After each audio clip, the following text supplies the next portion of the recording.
এই যে প্লেনটিকে দেখছেন, এই প্লেনটি যাত্রীসহ সূর্যের আলো থেকে বাঁচার জন্য এমন একটি জায়গা খুঁজছিল যেখানে কোনোভাবেই সূর্যের আলো পৌঁছতে পারবে না। তবে প্লেনটি যখন আকাশের প্রায় ৩৪,০০০ ফুট উপরে চলে যায়, তখনই হঠাৎ করে প্লেনটির জানালার গ্লাসগুলো ভেঙে যেতে থাকে। ফলে প্লেনের ভেতর প্রবেশ করতে থাকে ভয়ানক বাতাস, যেটা সম্পূর্ণ প্লেনকে একদম তছনছ করে দিচ্ছিল। এরপর প্লেনটি নিয়ন্ত্রণ হারিয়ে আরও বেশি উপরের দিকে যেতে শুরু করে। ফলে আকাশের এত উচ্চতায় প্লেনের ভেতর থেকে অক্সিজেন পুরোপুরিভাবে চলে যায়। সমস্ত যাত্রীরা পড়ে যায় তাদের জীবনের সবচাইতে ভয়ানক বিপদে। আসলে এ সময় হঠাৎ করেই মানুষ সূর্যের আলোর কারণে মারা যাচ্ছিল। যেই মানুষের শরীরে সূর্যের আলো পড়ত, সেই সঙ্গে সঙ্গে মারা যেত। তাই এই সূর্যের আলো থেকে বাঁচার জন্যই এই বিমানের যাত্রীরা একটি সুরক্ষিত জায়গাতে যাওয়ার মিশনে নেমেছিল। কিন্তু মাঝ আকাশে তারা পড়ে যায় ভয়ানক বিপদে। একদিকে তাদের প্লেন তো তছনছ হয়ে যাওয়ার মতো অবস্থা, অন্যদিকে আকাশে সূর্য উঠতে বাকি আছে মাত্র ২০ মিনিট। এখন তারা কি শেষ পর্যন্ত বাঁচতে পেরেছিল, নাকি সেখানেই তাদের সকলের মৃত্যু হয়েছিল? আর সূর্যের আলোর কারণে মানুষ কেনই বা মারা যাচ্ছিল, সেটাই আমরা দেখব এই মুভিটিতে। তাহলে চলুন ঘুরে আসা যাক ভয়ানক এক বিমান যাত্রার গল্প থেকে। তো গল্পটি শুরু হয় একটি এয়ারপোর্টে, যেখানে আমরা ট্রেনজিও নামক একজন ব্যক্তিকে দেখতে পাই। তাকে দেখে মনে হচ্ছিল যে সে হয়তো কোনো এক বিষয় নিয়ে দুশ্চিন্তায় রয়েছে। এরপর সে এয়ারপোর্টের রিসেপশনে যায়, আর সে সেখানকার কর্মীর কাছে জানতে চায় যে ওয়েস্টের দিকের ফ্লাইটটি কখন ছাড়বে। সেই কর্মী জানায় যে এখন থেকে আরও ২ ঘন্টা পর। এরপর ট্রেনজিও তার জন্য সেই ফ্লাইটের টিকিট নেয়, যাতে করে সেই এয়ারপোর্টের টার্মিনাল ক্রস করতে পারে। অন্যদিকে আমরা একটি মেয়েকে দেখতে পাই, যে কিনা তার একজন ফ্রেন্ডের সঙ্গে ভিডিও কলে কথা বলছিল। তার সেই ফ্রেন্ড ছিল নিউ ইয়র্কে। তো কথা বলতে বলতে হঠাৎ করেই তার সেই ফ্রেন্ড অজ্ঞান হয়ে যায়। এতে সেই মেয়েটি অনেক বেশি ভয় পেয়ে যায়। এরপর সে তার সঙ্গে বারবার যোগাযোগ করতে চাইলেও ব্যর্থ হয়। এদিকে টার্মিনালে আবার নিউজ চলছিল। তবে হঠাৎ করে নিউজটির নিউজ প্রেজেন্টারও অজ্ঞান হয়ে যায়। এরপর নিউজে শহরের বিভিন্ন জায়গা দেখানো হয়, সেখানেও প্রায় অনেক মানুষ অজ্ঞান অবস্থায় পড়েছিল। কিন্তু এটা কেন ঘটছিল এই ব্যাপারে কেউই জানে না। এই সমস্ত কিছু এখানে বসে ট্রেনজিও দেখছিল। সেতে অনেক বেশি ভয় পেয়ে যায়, আর তাকে দেখে মনে হচ্ছিল যে সে হয়তো এই ব্যাপারে কিছু জানে। এখন ট্রেনজিও সেখানে বেশ কিছুক্ষণ দাঁড়িয়ে মনে মনে নিজেকে বলছিল যে তার এখন আর চুপ করে থাকার সময় নেই, তাকে এখন কিছু একটা করতে হবে। এই বলে সে টার্মিনালের একটি দরজার সামনে চলে যায়, যেখানে গার্ড দাঁড়িয়েছিল। ট্রেনজিও তখন জোর করে সেই গার্ডের হাত থেকে তার বন্দুকটি ছিনিয়ে নেয়। আর সে সেই বন্দুকটি নিয়ে দৌড়তে দৌড়তে আশেপাশে থাকা সবাইকে বলছিল, খবরদার, কেউ আমার কাছে আসার চেষ্টা পর্যন্ত করবেন না। যে আমাকে বাধা দেওয়ার চেষ্টা করবে তাকেই আমি গুলি করে মেরে ফেলব। ট্রেনজিওর এ কথা শুনে সেখানে থাকা সকলেই অনেক ভয় পেয়ে যায়, আর তারা ট্রেনজিওর রাস্তা থেকে দূরে সরে যায়। ট্রেনজিও তখন দৌড়তে দৌড়তে টার্মিনাল ক্রস করে সোজা সেই বিমানের কাছে চলে আসে, যেটা ২ ঘন্টা পরে ছাড়ার কথা ছিল। তো ট্রেনজিও দৌড়ে তখন সেই বিমানটির ভেতরে ঢুকে পড়ে, যেটার কিছুক্ষণের মধ্যেই ছাড়বে। এই বিমানটি আসলে মস্কোর উদ্দেশ্যে রওনা হবে। তো ট্রেনজিও এবার বিমানে থাকা সবার দিকে বন্দুক তাক করে, আর সেই বিমানে থাকা ক্রুদেরকে বলে যে তারা যেন আর এক মুহূর্ত দেরি না করে, এখনই যেন বিমানটিকে ছাড়া হয়। কিন্তু তারা এখানে ট্রেনজিওকে বোঝানোর চেষ্টা করে যে এখনো এখানে বিমানের মেইন পাইলট আসেনি, তাই অদক্ষ পাইলট যদি এই বিমানটি পরিচালনা করে তাহলে অনেক বড় ধরনের দুর্ঘটনা ঘটবে, এমনকি তার তো নিজের জীবনেও ঝুঁকিতে পড়ে যাবে। কিন্তু ট্রেনজিও কোনো কথাই শুনতে চাইছিল না। তাই এই বিমানের যে কো পাইলট রয়েছে সে রেগে গিয়ে ট্রেনজিওর সঙ্গে লড়াই করতে শুরু করে। এখন লড়াইয়ের এক পর্যায়ে সেই পাইলটের শরীরে একটি গুলি লেগে যায়। গুলিটি পাইলটের হাতে লেগেছিল, তাই সে একটি কাপড় দিয়ে তার হাতের ব্লিডিং বন্ধ করার চেষ্টা করে। এখন এসব কিছু দেখে বিমানে থাকা সমস্ত যাত্রীরা ভয় পেয়ে যায়, কিন্তু ফ্লাইট অ্যাটেন্ডেন্ট তাদেরকে শান্ত রাখার চেষ্টা করছিল। সে তাদেরকে জানায় যে খুব শীঘ্রই সবকিছু ঠিক হয়ে যাবে, তারা কেউ যেন আতঙ্কিত না হয়। এরপর ট্রেনজিও যাত্রীদের কাছে এসে বলে যে এখানে কি এমন কেউ আছে যে কিনা বিমান চালাতে পারে? তখন সিটে বসে একটি মেয়ে হাত তোলে। সে জানায় যে সে বিমান চালাতে দক্ষ, আর বর্তমানে সে একজন রিটায়ার্ড পাইলট। ট্রেনজিও তখন তাকে বিমানটি চালানোর জন্য অনুরোধ করে। এরপর মেয়েটি তখন পাইলটের সিটে বসে সঙ্গে সঙ্গে বিমানটিকে সেখান থেকে টেক অফ করায়। আর ট্রেনজিও তখন গুলি চালানোর কারণে বিমানের এভিওনিক্স ভেঙে গিয়েছিল, তাই চাইলেও এখন এই প্লেন থেকে কেউ বের হতে পারবে না। তাই বাধ্য হয়ে এখানে উপস্থিত সমস্ত যাত্রীদেরকে এই সফরে যেতে হয়। তো যে মেয়েটি এখানে বিমান চালাচ্ছিল সেই মেয়েটির নাম হচ্ছে সিলভি। এখানে এই বিমানে থাকা কো পাইলট সিলভির কাছে জানতে চায় যে এত ইমার্জেন্সি ভাবে প্লেনটিকে টেক অফ করানোর কি দরকার ছিল। ট্রেনজিও এখানে সিলভির মাথায় বন্দুক তাক করেছিল, যাতে করে সিলভি এবং বাকি সবাই তার কথা শোনে। এরপরেই কো পাইলট এখানে ট্রেনজিওর কাছে জানতে চায় যে এত ইমার্জেন্সিভাবে বিমানটিকে টেক অফ করানোর কি দরকার ছিল, সে কি বিমানটিকে হাইজ্যাক করতে চাইছে? কিন্তু ট্রেনজিও তাকে জানায় যে সে নেটোর একজন বড় পদের অফিসার ছিল, অর্থাৎ সে নর্থ আটলান্টিক ট্রিটি অর্গানাইজেশনের একজন সদস্য। তাই সে এমন কিছু বিষয় সম্পর্কে জানে যেটা অন্যরা জানে না, তাই সে যেটা বলছে তারা যেন সেটাই করে। কিন্তু কো পাইলট বারবার তাকে প্রশ্ন করছিল, সে আসলে এই ঘটনার মূল কারণ জানতে চাইছিল।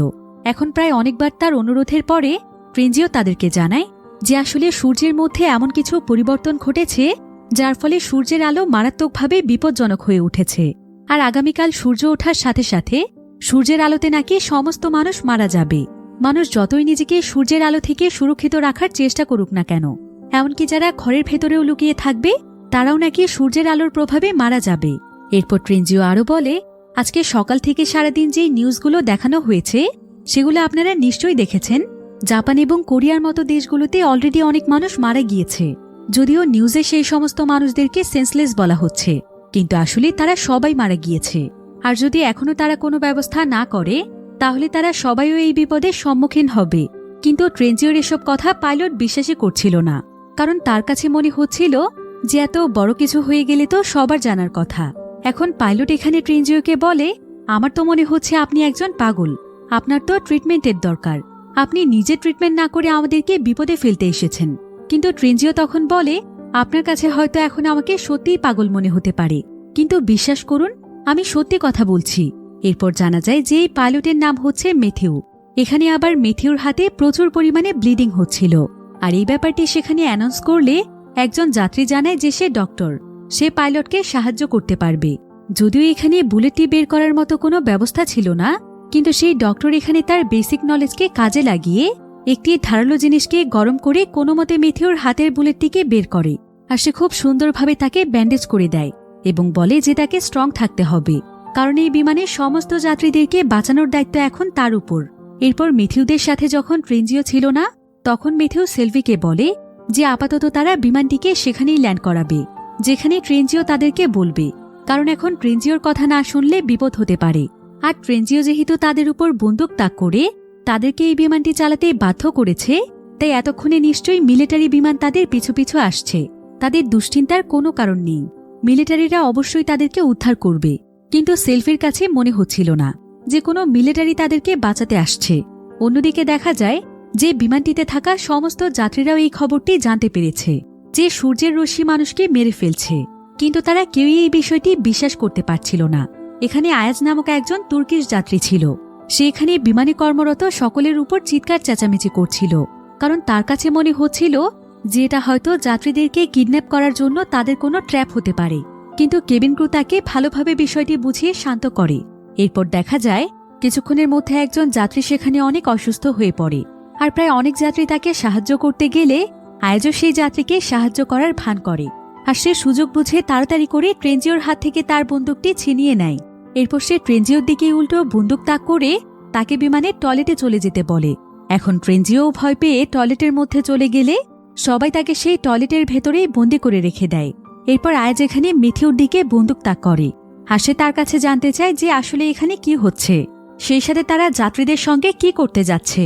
কিন্তু ম্যাথিউ এখানে তাকে বুঝিয়ে বলার চেষ্টা করে। সে তাকে বলে যে এটা তাদের কোনো ট্র্যাপ নয়, তারা যাত্রীদের সঙ্গে কিছুই করতে চায় না, বরং ট্রেনজিওর জন্য এসব কিছু হয়েছে।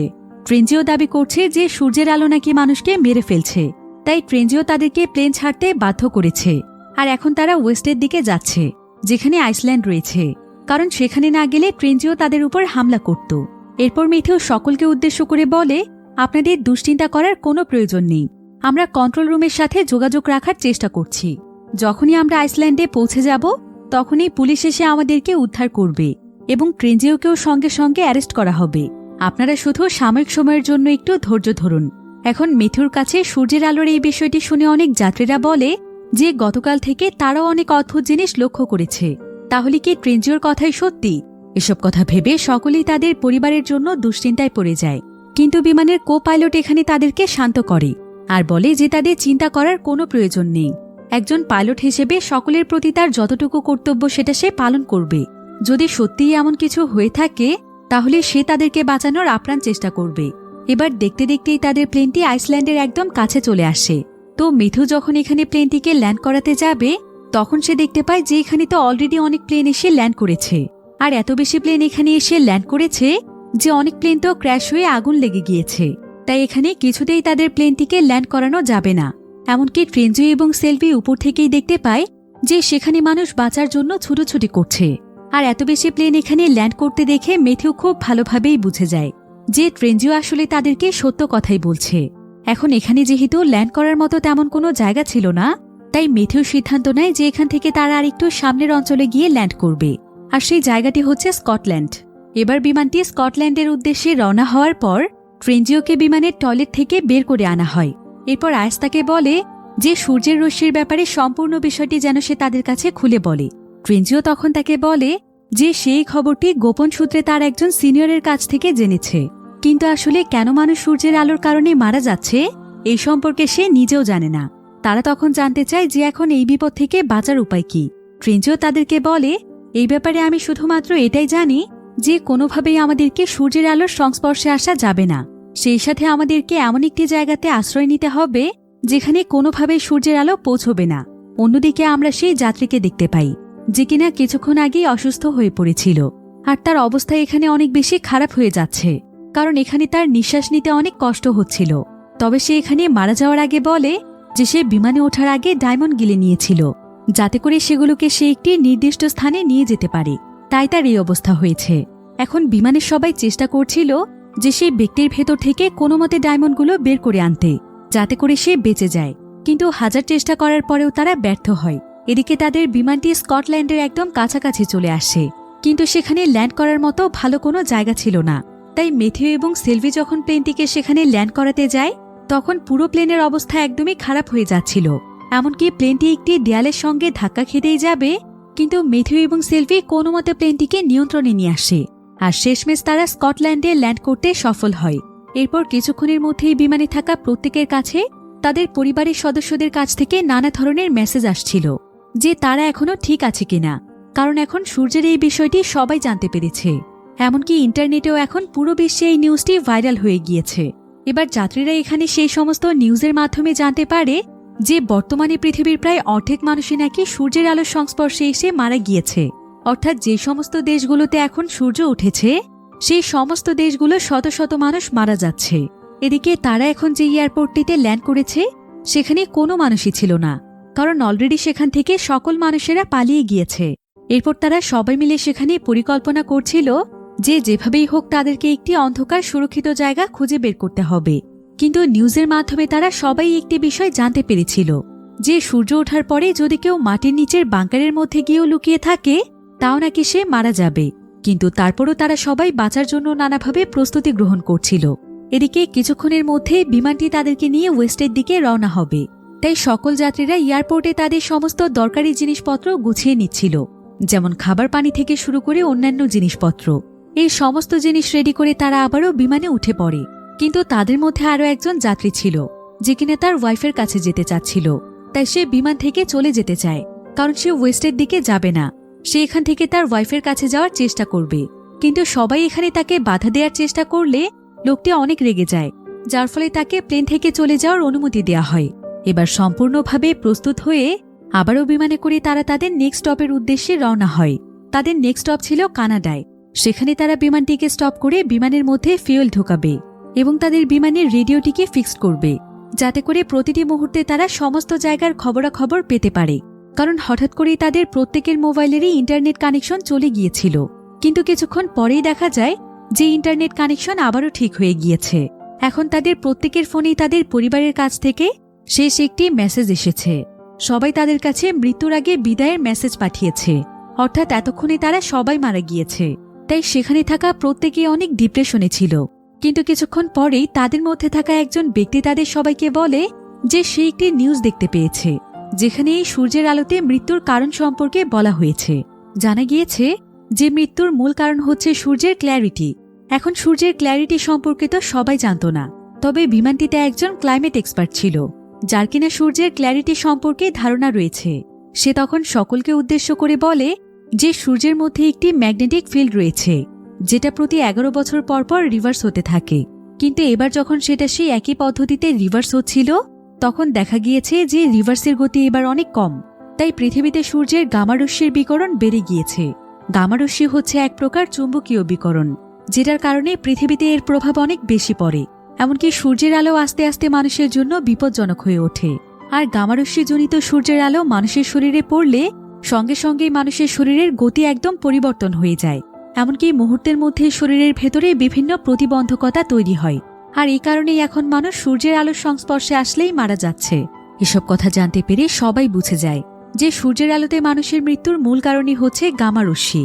এবার কিছুক্ষণ পরেই দেখা যায় যে আইএস একটি নতুন রিপোর্ট পেয়েছে, যেখানে আরএএফ এর 3 জন ব্যক্তির ছবি দেওয়া আছে। আর তারা ছিল ক্রিমিনাল, যারা কিনা তাদের দেশ ছেড়ে পালিয়েছিল। আর আজকে তাদেরকে এই বিমানে করে তাদের দেশে পৌঁছে দেওয়ার কথা ছিল, যেখান থেকে পুলিশেরা তাদেরকে সোজা থানায় নিয়ে যেত। অর্থাৎ এখন সেই 3 জন ক্রিমিনাল তাদের সঙ্গে তাদের বিমানেই রয়েছে। এরপর দেখা যায় সেই ক্রিমিনালদের মধ্যে একজন ক্রিমিনাল বিমানের একজন বয়স্ক যাত্রীর সঙ্গে ঝগড়া করছিল। আর সামান্য একটি বিষয় নিয়ে সে তাকে মারধর করে ধাক্কা দিয়ে ফেলে দেয়, যার ফলে সেখানেই সে বৃদ্ধ লোকটি মারা যায়।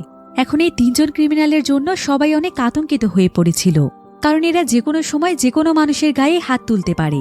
তো মিথু যখন এই বিষয়টি জানতে পারে তখন সে সিদ্ধান্ত নেয় যে তারা কানাডার এয়ারপোর্টে এই 3 জন ক্রিমিনালকে বিমান থেকে নামিয়ে দেবে। এরপর ফিউল ভরে বাকি যাত্রীদেরকে নিয়ে সে রওনা হবে। এখানে সবাই তার কথার সঙ্গে একমত হয়, কিন্তু তাদের এই প্ল্যানটি সম্পর্কে সেই 3 জন ক্রিমিনাল জানত না। এরপর তাদের প্ল্যান মোতাবেক তারা সঙ্গে সঙ্গে কানাডার এয়ারপোর্টে ল্যান্ড করে। আর এখানে আস্তে আস্তে তাদের প্রায় মধ্যরাত পার হয়ে গিয়েছিল। তাই সূর্য উঠতে এখন আর মাত্র 2 ঘন্টা সময় বাকি। তাই তাড়াতাড়ি করে সমস্ত যাত্রীদেরকে বিমান থেকে নামানো হয়। এরপর প্ল্যান মোতাবেক সেই 3 জন ক্রিমিনালকে বলা হয় যে তাদের বিমানের রেডিওতে সমস্যা হয়েছে, তাই তাদের দায়িত্ব হচ্ছে যে আশেপাশে কোনো রিপেয়ার শপ আছে কিনা সেটা খোঁজা, যেখান থেকে তারা বিভিন্ন প্রয়োজনীয় জিনিসপত্র নিতে পারবে। আর ততক্ষণে বাকি যাত্রীরা অন্যান্য প্রস্তুতি গ্রহণ করবে। কিন্তু সেই ক্রিমিনালরা তখন জানায় যে আশেপাশে সব খুঁজতে তাদের কোনো সমস্যা নেই, কিন্তু তারা চায় যে তাদের সঙ্গে আরও 2 জন যাত্রী যাক, কারণ তারা 3 জন মিলে এত বড় এরিয়াতে খুঁজে শেষ করতে পারবে না।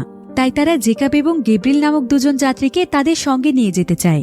তবে জেকাব এখানে তাদের প্ল্যান সম্পর্কে জানে, কিন্তু গ্যাব্রিল জানত না। তাই সে সঙ্গে সঙ্গেই তাদের সঙ্গে যাওয়ার জন্য রাজি হয়ে যায়। এখানে আবার জেকাবের মাথায় একটি প্ল্যান আসে, তাই সেও তাদের সঙ্গে চলে যায়। আর কিছুক্ষণের মধ্যেই তারা সবাই মিলে একটি শপও খুঁজে পেয়ে যায়। এবার শপের মধ্যে প্রবেশ করার পর জেকাব তার প্ল্যান অনুযায়ী সেই 3 জন ক্রিমিনালকে শপের একটি রুমের মধ্যে বন্দি করে ফেলে। আর সে গেব্রিলকে তার সঙ্গে তাড়াতাড়ি করে আসতে বলে, কিন্তু গেব্রিল কিছুতেই তাদের 3 জনকে ছেড়ে যেতে চাইছিল না, কারণ সে তো মূল ঘটনা জানত না। জেকাব তখন তাকে বলে যে সে পরে তাকে সবকিছু খুলে বলবে, তাই এখন যেন সে তার কথা শোনে। কিন্তু গেব্রিল তার কোনো কথাই শুনতে চায় না, যার ফলে জেকাব তখন একাই সেখান থেকে বেরিয়ে যায়, কারণ তার হাতে এখন এত বেশি সময় ছিল না যে সে গেব্রিলকে মানিয়ে তার সঙ্গে নিয়ে যাবে। কিছুক্ষণের মধ্যেই তাদের প্লেনটি ছেড়ে দেয়া হবে। অন্যদিকে সেই 3 জন ক্রিমিনালও সেখান থেকে বেরিয়ে পড়েছিল, কিন্তু তারা এখানে গেব্রিলকেই তাদের সাথে নিয়ে যায় না। গেব্রিল তাদেরকে পেছন থেকে চিৎকার করে ডাকতে থাকে, কিন্তু তারা তাকে সেখানে রেখে সেখান থেকে চলে যায়। অন্যদিকে জেকাব কোনো মতে প্লেনে উঠে পড়ার পর ম্যাথিউ এবং সিলভি সঙ্গে সঙ্গে প্লেনটি ছেড়ে দেয়। কিন্তু ততক্ষণে সেখানে সেই ক্রিমিনালরা চলে আসে, আর তারা অনবরত প্লেনের গ্লাসের মধ্যে গুলি করতে থাকে। কিন্তু গ্লাসগুলো অনেক মজবুত হওয়ার কারণে কোনো মতে প্লেনটি বেঁচে যায়। প্লেনটি তাদের গন্তব্যস্থলের দিকে রওনা হয়। এদিকে প্লেনের মধ্যে অসুস্থ একটি বাচ্চা ছিল। তো আয়াজ এখানে বাচ্চাটির সঙ্গে বন্ধুত্ব করার চেষ্টা করছিল, কিন্তু এমন সময় সেখানে বাচ্চাটির মা এসে আয়াজকে বলে যে সে যেন তার বাচ্চার কাছ থেকে দূরে থাকে। এরপর ঠিক এমন সময় প্লেনের রেডিওতে একটি সিগন্যাল পাওয়া যায়। এখানে জানা যায় যে হাওয়াই নামক একটি জায়গাতে কিছু প্যাসেঞ্জার রয়েছে, যারা কিনা পানির নিচে থাকা একটি বাংকারের মধ্যে লুকিয়ে আছে। এরপর প্লেনে থাকা সবাই জানতে পারে যে তারা সেই পানির নিচের বাংকারের মধ্যে লুকিয়ে থাকার কারণে সূর্য ওঠার পরেও তারা এখনো বেঁচে আছে, তাদের কিছুই হয়নি। আর এটাই হয়তো এখন সূর্যের আলো থেকে বাঁচার একমাত্র রাস্তা। এখন ম্যাথিউ এখানে সবাইকে বলে যে সেই মানুষগুলো আর কতক্ষণ বাংকারের মধ্যে লুকিয়ে থাকবে, আমাদের উচিত তাদেরকে গিয়ে উদ্ধার করে আমাদের সঙ্গে নিয়ে আসা, তারপর না হয় আমরা সবাই মিলে একটা ব্যবস্থা করে ফেলব। কিন্তু সিলভি এটা করতে ম্যাথিউকে নিষেধ করে। সে এখানে তাকে বলে যে তাদের হাতে এখন সময় খুব কম, আর তারা তো এটাও নিশ্চিত নয় যে খবরটি আসলে সত্য কিনা। তাই এই মুহূর্তে এমন বোকার মতো সিদ্ধান্ত নেওয়াটা একদমই ঠিক হবে না। এবার এই নিউজটি জানার পর ট্রেনজিও এখানে সকলের উদ্দেশ্যে বলে যে শুরু থেকেই সবকিছুর সিদ্ধান্ত ম্যাথিউ একাই নিচ্ছে, তাদেরও তো মতামত রয়েছে। মেথিউ কেন তাদের সবার মতামত নিচ্ছে না, কারণ সবাই মিলে যদি একসঙ্গে মতামত দেয় তাহলে সেটাই হয়তো সঠিক সিদ্ধান্ত হবে। এরপর মেথিউ সকল যাত্রীদের উদ্দেশ্যে বলে যে এখন থেকে প্রত্যেকটি বিষয়ে সকলের ভোট নেওয়া হবে, আর যে বিষয়টির উপর ভোট বেশি পড়বে তারা সেই সিদ্ধান্তটিকেই গ্রহণ করবে। কিন্তু ঠিক এমন সময় প্লেনের ওয়ার্নিং অ্যালার্ম বেজে ওঠে। জানা যায় যে প্লেনের কোনো ফাংশনে সমস্যা হয়েছে, তাই প্লেনের সবকিছু একদম তছনছ হয়ে যাচ্ছিল। দেখতে দেখতেই প্লেনটি নিচের দিকে পড়ে যাচ্ছিল। এতে সমস্ত যাত্রীরা একদম ভয় পেয়ে যায়। এদিকে সঙ্গে সঙ্গে মেথিউ বিষয়টি চেক করতে গিয়ে দেখতে পায় যে সেই 3 জন ক্রিমিনাল আসলে তাদের পিছু করছিল। এমনকি তাদের 3 জনের মধ্যে একজন তো প্লেনের পাখা ধরে ঝুলে আছে, আর সে এমন একটি জায়গাতে রয়েছে যে সেখানে থাকার কারণেই প্লেনের মধ্যে এমন সমস্যা দেখা দিয়েছে। এমনকি সে সেখানে থাকলে তারা ঠিকমতো ল্যান্ডিংও করতে পারবে না। তাই মেথিউকে এখানে একটি কঠিন সিদ্ধান্ত নিতে হয়। সেটা হলো যে তারা এখন অনেক দ্রুত গতিতে প্লেনটিকে চালাবে, যাতে করে বাতাসের গতির কারণে সেই ক্রিমিনাল এমনিতেই সেখান থেকে পড়ে যায়। কিন্তু আকাশের এত উচ্চতায় প্লেনের গতি বাড়ানোর ফলে প্লেনের ভেতর অক্সিজেন একদম কম হয়ে যাবে। তাই প্রত্যেকটি যাত্রীকে তাদের কাছে থাকা অক্সিজেন মাস্ক পরতে বলা হয়। এরপর সঙ্গে সঙ্গে প্লেনের গতি প্রায় কয়েক গুণ বাড়িয়ে দেওয়া হয়। কিন্তু এটাই ছিল তাদের সবচাইতে বড় ভুল, কারণ প্লেনের গ্লাসের মধ্যে গুলি করার কারণে গ্লাসগুলো ভেঙে না গেলেও সেগুলো অনেক নর্মাল হয়ে গিয়েছিল। আর এখন এত বেশি বাতাসের প্রেসারে গ্লাসগুলো একদম ভেঙে যায়, যার ফলে বাহিরের দ্রুতগতির বাতাস প্লেনের মধ্যে চলে আসে। এতে প্লেনের মধ্যে যেন তোলপাড় শুরু হয়ে যায়, কারণ এই বাতাস এতটাই শক্তিশালী ছিল যে প্লেনের সবকিছু একদম ভেঙেই যাচ্ছিল। এমনকি সমস্ত যাত্রীরাও এখানে নিজেদের নিয়ন্ত্রণ হারিয়ে ফেলেছিল। কিন্তু আয়াজ এখানে কোনো মতে একটি বোর্ডের ব্যবস্থা করে, আর জেকব সেই বোর্ডটি দিয়ে গ্লাসের ভাঙা অংশটিকে চেপে ধরে থাকে, আর সে তাড়াতাড়ি করে সেই ভাঙা গ্লাসটিকে বোর্ড দিয়ে আটকে দেয়। অন্যদিকে মেথিউ আস্তে আস্তে প্লেনের গতি কমিয়ে আনে। এদিকে সেই বোর্ডটির কারণে প্লেনের মধ্যে বাতাস ঢোকাও অনেকটা কমে যায়। কিন্তু এখানে যেই অসুস্থ বাচ্চাটি ছিল তার এখানে নিঃশ্বাস নিতে কষ্ট হচ্ছিল, কারণ তার এমনিতেই শ্বাসকষ্টের সমস্যা। কিন্তু এমন সময় আয়াজের মাথায় একটি বুদ্ধি আসে। সে এক্সট্রা একটি অক্সিজেনের পাইপ বাচ্চাটির মাস্কের সঙ্গে অ্যাটাচ করে দেয়, যার ফলে বাচ্চাটি কিছুক্ষণের মধ্যে সুস্থ হয়ে যায়। এটা দেখে বাচ্চাটির মা এখানে আয়াজের কাছে ক্ষমা চায়, কারণ কিছুক্ষণ আগে সে আয়াজের সঙ্গে খারাপ ব্যবহার করেছিল। সে তার বাচ্চার কাছ থেকে তাকে দূরে থাকতে বলেছিল, কিন্তু এখন আয়াজি তাদের বিপদের সময় তাদের পাশে দাঁড়িয়েছে। তো এই প্লেনটির এখন যাওয়ার কথা ছিল হাওয়াইতে, কিন্তু মেথিউ এখানে সবকিছু পর্যবেক্ষণ করে বলে যে আমরা এখন যে গতি নিয়ে এগোচ্ছি এভাবে করে নির্দিষ্ট সময়ের মধ্যে আমরা হাওয়াইয়ে পৌঁছতে পারবো না। তাই তারা সঙ্গে সঙ্গেই তাদের লোকেশন চেঞ্জ করে ফেলে। এদিকে আবার তাদের প্লেনের মধ্যে তেমন একটা ফিউয়েলও ছিল না, তাই সেলভি বলে যে আলাস্কাতে তারা ইমার্জেন্সি ল্যান্ড করতে পারবে, আর সেখান থেকে তাদের প্লেনে ফিউয়েলে নিতে হবে। কিন্তু এখানে জানা যায় যে তাদের প্লেনের যে ল্যান্ডিং এরিয়া রয়েছে সেখানে এখনও 2 জন ক্রিমিনাল লুকিয়ে আছে, আর তাদের জন্য এখন তারা চাইলেও প্লেনটিকে সঠিকভাবে ল্যান্ড করাতে পারবে না। তাই প্রথমে তাদেরকে সেখান থেকে সরানোর ব্যবস্থা করতে হবে। এখন আয়াজ, জ্যাকব এবং ট্রেনজিও তারা 3 জন মিলে সেই ক্রিমিনালদেরকে সেখান থেকে বের করার দায়িত্ব নেয়। তারা কিছু প্রয়োজনীয় জিনিসপত্র জোগাড় করে প্লেনের ক্যারেজের কাছে গিয়ে সেখানে অনেক বড় একটি জায়গা তৈরি করে। এরপর ক্যারেজে প্রবেশ করে সেখানে ছোট্ট একটি ছিদ্র করে, আর যখনই সেই ছিদ্র দিয়ে বন্দুক ঢুকিয়ে ক্রিমিনালদেরকে গুলি করতেই যাবে তখনই সেই ক্রিমিনাল এখানে বন্দুকটি ধরে ফেলে, আর সে উল্টো ট্রেনজিওকে এখানে গুলি করে মারতেই যাচ্ছিল। কিন্তু এমন সময় আয়াজ এসে কোনো মতে ট্রেনজিওকে বাঁচিয়ে নেয়, আর সেই ক্রিমিনালগুলোকে মেরে ফেলে। এবার তারা 3 জন যখন প্লেনের মেন সেকশনে চলে আসে তখন এখানে সমস্ত যাত্রীরা আয়াজকে ঘিরে ধরে। তারা এখানে জানায় যে তারা আয়াজের ব্যাগ থেকে অনেক দামি কিছু ডায়মন্ড পেয়েছে। আসলে শুরুর দিকে যেই যাত্রী ডায়মন্ড গিলে ফেলার কারণে মারা গিয়েছিল তাকে কানাডায় তারা সবাই মিলে দাফন করেছিল। কিন্তু একজন যাত্রী এখানে সবাইকে বলে যে সে নাকি আয়াজকে সেই প্যাসেঞ্জারের পেট কেটে ডায়মন্ডগুলো বের করতে দেখেছিল। তাই সবাই এখানে আয়াজের উপর রেগে যায়। তারা বলে যে একজন মানুষ মারা গিয়েছে, আর সে কিনা এভাবে তার শরীর থেকে ডায়মন্ড নিয়ে নিয়েছে, সে কতটা জঘন্য একজন মানুষ। কিন্তু আয়াজ এখানে তাদের সবাইকে বোঝানোর চেষ্টা করে। সে তাদেরকে বলে যে সে একজন স্মাগলার এবং এই ডায়মন্ডগুলোও তার। সেই ডায়মন্ডগুলো সেই প্যাসেঞ্জারের মাধ্যমে পাচার করার জন্যই নিয়ে যাচ্ছিল, কিন্তু সে সঠিকভাবে ডায়মন্ডগুলোকে শরীরের ভেতরে রাখার ইনস্ট্রাকশন ফলো না করার কারণে হঠাৎ করেই তার মৃত্যু হয়েছে। তাই বাধ্য হয়ে সে ডায়মন্ডগুলো বের করে নিয়েছে। আয়াজ জানায় যে এই ডায়মন্ডগুলো নাকি অনেক দামি, তারা অনেক কষ্ট করে একটি মিউজিয়াম থেকে চুরি করেছে। কিন্তু এসব কথা শুনে একজন মহিলা এখানে বলে যে আয়াজও তো তাহলে একজন ক্রিমিনাল, তাকেও তাহলে প্লেন থেকে বের করে দেয়া হোক। কিন্তু প্লেনের বেশিরভাগ মানুষেরই মতামত ছিল যে আয়াজ তো তাদের সবাইকে কোনো না কোনোভাবে হেল্প করেছে, তাই তাকে এত বড় শাস্তি দেওয়াটা ঠিক হবে না।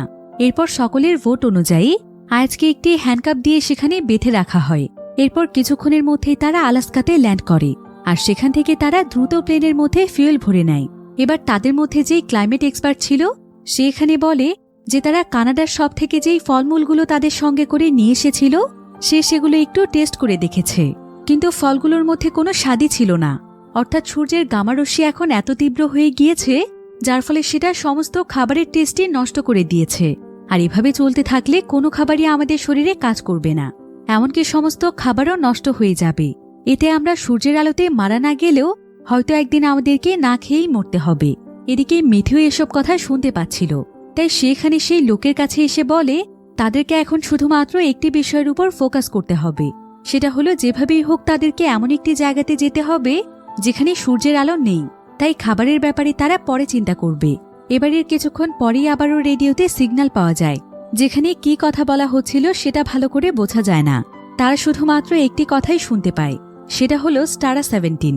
তো এতে তারা সবাই বুঝতে পারে যে রেডিওতে এখন যে কথা বলছে সে আসলে একজন অ্যাস্ট্রোনয়েট, যে কিনা স্পেস থেকে কনভারসেশন করছে। কিন্তু এটা দেখে ট্রেনজিও সহ বাকি সবাই একদমই অবাক হয়ে যায়, কারণ স্পেসে কিনে সে এখনো বেঁচে আছে। আর সেই অ্যাস্ট্রোনয়েডের কথোপকথন শুনে মনে হচ্ছিল যে সে পৃথিবীর কোনো কন্ট্রোল রুমের সঙ্গে কথা বলছে। এরপর তারা সবাই মিলে এখানে সিদ্ধান্ত নেয় যে তারা এখন সোজা নেটোর হেডকোয়ার্টারে যাবে, যেখান থেকে এই সমস্ত কিছু শুরু হয়েছিল। তবে এর কিছুক্ষণ পরে দেখা যায় যে প্লেনের ওয়াশরুমে গিয়ে মেথিউ অজ্ঞান হয়ে গিয়েছে। আসলে তার হাতে গুলি লাগার ফলে সে যেহেতু কোনো মেডিসিনই নেয়নি, তাই এখন তার শরীরের অবস্থা অনেক খারাপ হয়ে গিয়েছে, আর তার হাত থেকে ইনফেকশন এখন পুরো শরীরে ছড়িয়ে পড়ছে। এখন মেথিউর এই পরিস্থিতি দেখে সেখানে যেই ডক্টর মহিলাটি ছিল সেখানে সবাইকে বলে যে যদি তারা কোনো মতে একটি হসপিটালে পৌঁছতে পারে তাহলে সেখানকার জিনিসপত্র দিয়ে সে মেথিউর অপারেশন করে দিতে পারবে।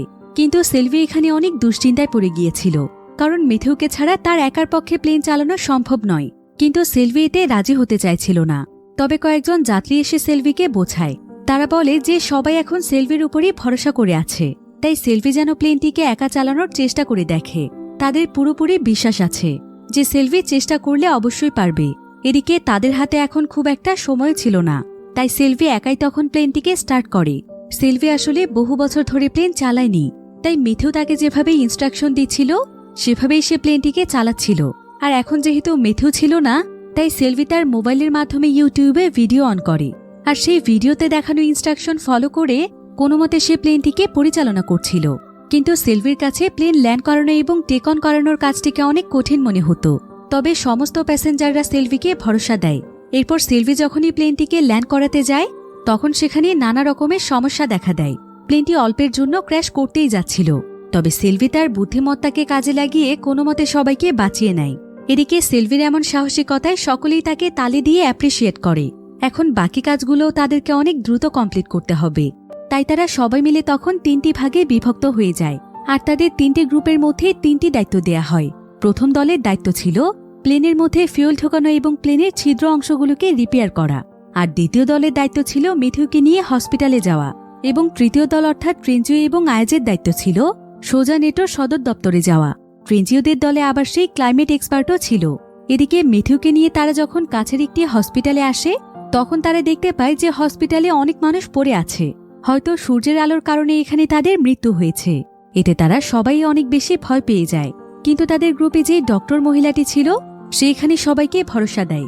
সে বলে যে আমাদের এখন এসব দিকে ফোকাস করা যাবে না, আমাদেরকে এখন শুধুমাত্র আমাদের দায়িত্বের কথা মাথায় রাখতে হবে। যেভাবেই হোক মিথিউকে সুস্থ করে তুলতে হবে। এদিকে আমরা সেই অসুস্থ বাচ্চা এবং তার মাকে দেখতে পাই। বাচ্চাটির মা এখানে একটি শপে এসে তার জন্য নানা রকমের প্রয়োজনীয় জিনিসপত্র সংগ্রহ করছিল, যেমন বিভিন্ন মেডিসিন সহ খাবার এবং পানি। অন্যদিকে আমরা ট্রেনজিও টিমকে দেখতে পাই, যারা কিনা নেটোর হেডকোয়ার্টারে চলে এসেছে। কিন্তু এখন এখানে কোনো মানুষই ছিল না। এবার ট্রেনজিও তাদেরকে নিয়ে কন্ট্রোল রুমে চলে যায়, আর সেখানে গিয়ে তারা সেখানকার ভিডিও ফুটেজগুলো চেক করার সিদ্ধান্ত নেয়, কারণ এতে করে হয়তো তারা সূর্যের ব্যাপারে নতুন কোনো আপডেট পেতে পারে। তো এখানে যে ক্লাইমেট এক্সপার্ট ছিল সে চারিদিকে ঘুরে ঘুরে সবকিছু বোঝার চেষ্টা করছিল। কিন্তু এদিকে ট্রেনজিও এবং আয়াজের মধ্যে একটি বিষয় নিয়ে কথা কাটাকাটি হয়, আর এক পর্যায়ে তাদের মধ্যে মারামারি শুরু হয়ে যায়। আয়াজ এখানে ট্রেনজিওকে অনেক মারে, এমনকি ট্রেনজিও এখানে আয়াজকে এত পরিমাণ মারে যে ট্রেনজিওর মাথা থেকে প্রচুর পরিমাণে ব্লিডিং শুরু হয়, আর আয়াজ সেখানে পড়ে থাকে। কিন্তু ট্রেনজিও নিজেও বুঝতে পারেনি যে এমনটা হয়ে যাবে। অন্যদিকে সেই ক্লাইমেট এক্সপার্ট একটি ভিডিও ফুটেজ খুঁজে পায়, যেটা ছিল তাদের দেশের প্রেসিডেন্ট এবং বড় বড় নেতাদের একটি মিটিংয়ের ভিডিও, যেখানে সূর্যের আলোর ব্যাপারে কথা বলা হচ্ছিল। তো এই মিটিংয়ের মাধ্যমে সে জানতে পারে যে গভর্নমেন্টের লোকেরা নাকি ইমার্জেন্সিভাবে ড্যামের নিচে একটি বাংকার তৈরি করেছে, আর অলরেডি সেখানে নাকি কয়েক লক্ষ সার্ভাইভার্সরা রয়েছে। সেই জায়গাটির নাম ছিল স্টারা 17, অর্থাৎ প্লেনের মধ্যে রেডিওতে তারা যে জায়গাটির নাম শুনেছিল। তো সেই ব্যক্তি এখানে একটি কাগজের মধ্যে এই সব কিছু লিখে নেয়, যাতে করে তারা সবাই মিলে ঠিক সেই ঠিকানাতেই চলে যেতে পারে।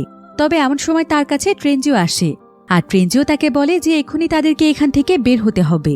তবে সেই ব্যক্তি এখানে ট্রেনজিওর কাছে আয়াজের কথা জানতে চায়। ট্রেনজিও তখন তাকে বলে যে সে ভুলবশত আয়াজকে মেরে ফেলেছে, তার এখন কোনো কিছুই করার নেই, তাই এখন আয়াজকে রেখেই তাদেরকে চলে যেতে হবে। ট্রেনজিও এখানে তার কাছে অনুরোধ করে যে সে যেন এই বিষয়টি প্লেনের কাউকে না জানায়, কারণ সেই কাজটি ইচ্ছে করে করেনি। আয়াজের জন্য তার নিজেরও খারাপ লাগছে। এরপর তারা দুজন মিলে তাড়াতাড়ি করে প্লেনের কাছে চলে যায়, যেখানে সবাই তাদের জন্য অপেক্ষা করছিল। আর মিথিও এখন ট্রিটমেন্ট নিয়ে অনেকটাই সুস্থ হয়ে গিয়েছিল। এদিকে আয়াজকে দেখতে না পেয়ে সবাই তার কথা জিজ্ঞাসা করছিল।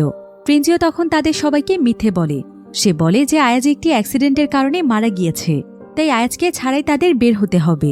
এরপর সঙ্গে সঙ্গেই তারা সবাই প্লেনে উঠে স্টারা 17 নামক জায়গাটিতে যাওয়ার জন্য তৈরি হয়ে যায়। মিথু এবং সিলভি প্লেনটিকে স্টার্ট করতেই যাবে, কিন্তু ঠিক তখনই দেখা যায় যে আয়াজ প্লেনের সামনে চলে এসেছে, অর্থাৎ আয়াজ এখনও বেঁচে আছে। এরপর তারা সবাই তাড়াতাড়ি করে আয়াজকে প্লেনে উঠিয়ে নেয়। আর আয়াজের সঙ্গে ট্রেনজিও যা কিছু করেছিল সেটা সবাই জানতে পারে, তাই ট্রেনজিওকে তখন শাস্তি দেওয়ার জন্য তাকে সেখানে হ্যান্ডকাপ লাগিয়ে বন্দি করে রাখা হয়। এদিকে সিলভি এখানে ম্যাপ চেক করে সবাইকে জানায় যে যদি তারা কোনো মতে স্টারা 17 নামক জায়গাটিতে পৌঁছে যায় আর কোনোভাবে যদি বাংকারটিকে খুঁজে না পায়, তাহলে তারা আর চাইলেও সেখান থেকে অন্য কোথাও যেতে পারবে না, কারণ ততক্ষণে তাদের প্লেনের সমস্ত ফিউয়েল শেষ হয়ে যাবে। তাছাড়া সেই জায়গাতে পৌঁছানোর পর তাদের কাছে মাত্র 20 মিনিট সময় থাকবে, আর সেই 20 মিনিটের মধ্যেই তাদেরকে কোনো মতে বাংকারটিকে খুঁজে বের করতে হবে। কিন্তু তারপরও তারা সবাই তাদের মনে সাহস জুগিয়ে বেরিয়ে পড়ে স্টারা 17-এর উদ্দেশ্যে।